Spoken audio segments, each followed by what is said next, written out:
Post-World War II, flying was the preserve of an elite.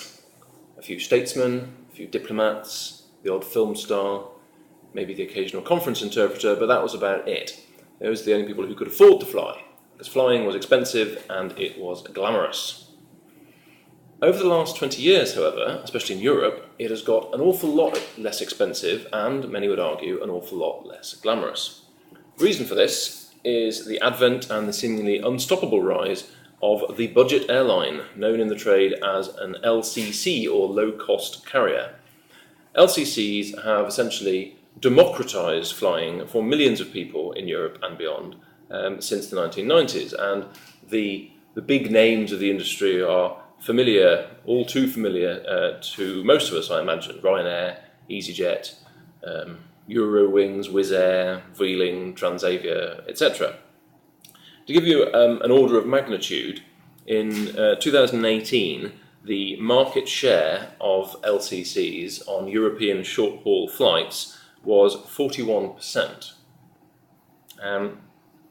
It's not the majority, admittedly, but it has grown by 1.4% every year since 2009.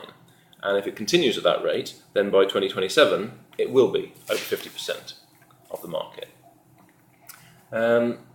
Looking at one particular low-cost airline, in Ryanair, that is to say, they are the biggest in Europe. They are not the airline which flies the most passengers on these short-haul routes in Europe. That honour goes to Lufthansa. In 2018, they had 142 million passengers compared to Ryanair's 139 million. However, in terms of profitability, Ryanair is in front. Between 2012 and 2016, Ryanair netted $3.4 billion in profit, and Lufthansa only made a paltry 3.3. Though LCCs are a European phenomenon, as I've said, they were born, like many other business models and business-related things in general, in the United States, back in the 1970s. As ever, America sneezes and we catch cold. Specifically, they were born from a regional US airline called Southwestern. Southwestern was struggling. In fact, struggling is a bit of a generous term. It was terminally unprofitable. And so they did what any self-respecting business does and hired in a new chief executive to turn things around. And it actually worked for once. The new man in charge took a radically new tack. He said, to make more money, we need to be cheaper. And everyone else said, you're mad. How can you possibly hope to increase profits by cutting ticket revenue? But there is the rub, you see. He'd understood that ticket revenue was not the only source of revenue for an airline. And so he brought down the ticket prices, and in fact he slashed them, but he made everything else a paid-for service. So if you want to take luggage, for example, you have to pay for it. If you want to have food and drink on board, you have to pay for it. If you want to choose your seat, you have to pay for it. You want to board the aircraft first, you have to pay for it. These practices are no doubt familiar to you. It's probably ringing a few bells because in Europe now, we pay for all these things as extras. There have even been news stories about Ryanair wanting to charge for the use of the toilets, although I think that's probably more of a marketing ploy, a bit of free publicity by the chief executive.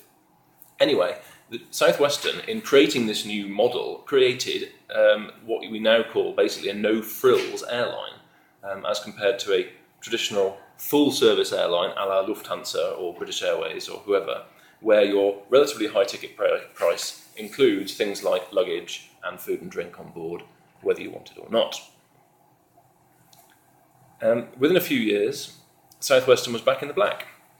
It was very, very successful, particularly running on domestic routes within the United States, and a whole business model was born. To go back to the results I was talking about earlier, in the same period, 2012 to 2016, Southwestern had made $5.4 billion of profit compared to the 3.4 of Ryanair. So they're obviously doing something right. That said, cutting back on services is not the only part of the low-cost carrier business model. One way in which they make more money is by having lower staff costs. For example, you very rarely have people at the airport to check you in on the counters. It's online check-in only. I think they probably also pay their staff less well, and their pension schemes probably aren't as generous either. In terms of their operation, they ensure profitability by focusing relentlessly on short-haul routes. I can think of very few budget airlines that run long-haul routes. There's one called Norwegian, and you can fly with Norwegian to America, but they are also the least profitable low-cost airline in Europe, and so possibly there's a link there. Flying short-haul routes means that you can sweat the asset, basically. Your plane can just be turned around. You fly from Paris to London and back, day in, day out, operate it like a shuttle. Get the passengers on, clean it, get the new lot on, fly back again. It also enables you, this focus on short-haul routes, that is, to use the same model of plane. If you're Air France or Lufthansa or somebody, you fly all sorts of routes all over the world, and you have to have several types of plane in your fleet. Whereas if you're Ryanair, you only have to have one or two types of plane. This means that your procurement costs are lower because you're buying in bulk. It also means your maintenance and your repair costs are lower because the spare parts are all the same, they're standardised. And it also means that your training costs are lower because you only have to train your crew and your pilots on one type of plane. As I was saying, many of the no-frills aspects of service are now familiar to us also from traditional airlines. So Air France now, if you fly from Charles de Gaulle Airport, makes you check in your own luggage. Lufthansa do the same in Frankfurt and Munich. This is because the traditional airlines have been obliged to follow suit in order to compete with the low-cost carriers. The invention of budget airlines has literally been a game changer. It has revolutionised the air industry for the airlines themselves and for passengers. And yet, despite this, as I said at the beginning, air travel is widely perceived as being less glamorous than it was in its golden era post-World War II. And most people probably still prefer traditional airlines if at all possible, if they fly the right routes or the price is right, if they can possibly choose a traditional airline. I mean, for work purposes, I will always go for Lufthansa over EasyJet, business class if possible.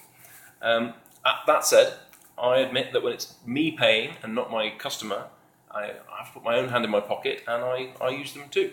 At the end of this month, I will be jetting off to sunny Italy, courtesy of EasyJet. The problem is,